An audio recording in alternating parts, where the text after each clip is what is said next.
আপনারা আমার ভাইয়ের জন্য দোয়া করবেন, আল্লাহ যেন তাকে শহীদ মর্যাদা দান করে এবং তার দুটো বাচ্চা এবং তার পরিবার, আপনারা হয়তো অনেকে জানেন তার পরিবার অসুস্থ, তো আপনারা তাদের জন্য দোয়া করবেন।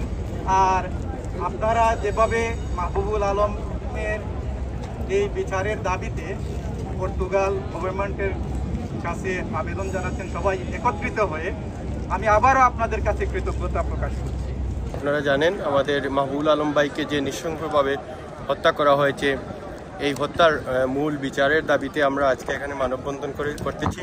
আমরা শুধু এই মেসেজটুকু এখানকার গভর্নমেন্টকে দিতে চাই, আসলে আমরা যারা ইমিগ্রান্ট বা আমরা যারা এখানে পর্তুগিজ নাগরিক সবাই এখানে শান্তিপ্রিয় এবং শান্তিপ্রিয়ভাবে এখানে বসবাস করতে চাই।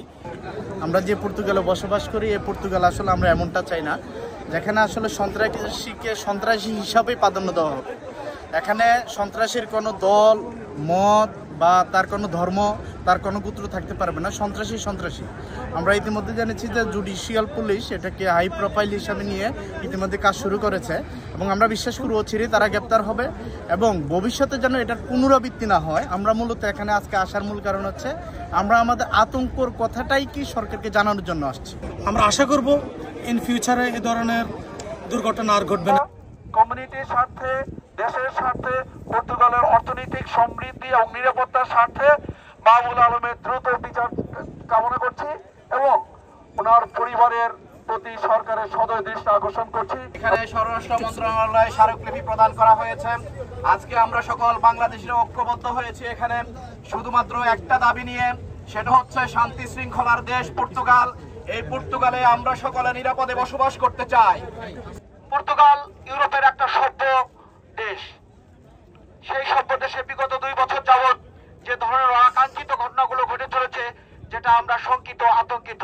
আমরা চাই আমরা শান্তিপূর্ণভাবে এই দেশে বসবাস করি।